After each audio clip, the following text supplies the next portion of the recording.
नमस्कार, सोनम्स किचनमध्ये तुमचं खूप वापरत आहे. याच्यामध्ये आपल्याला वड्या भाजून घ्यायच्या आहेत.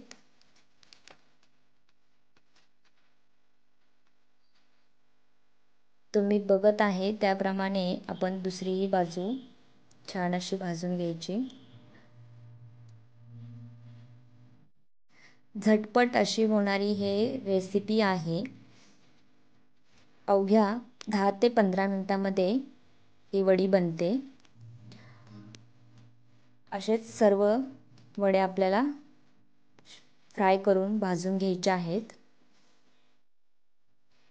आपली इथे वडी भाजून झालेली आहे.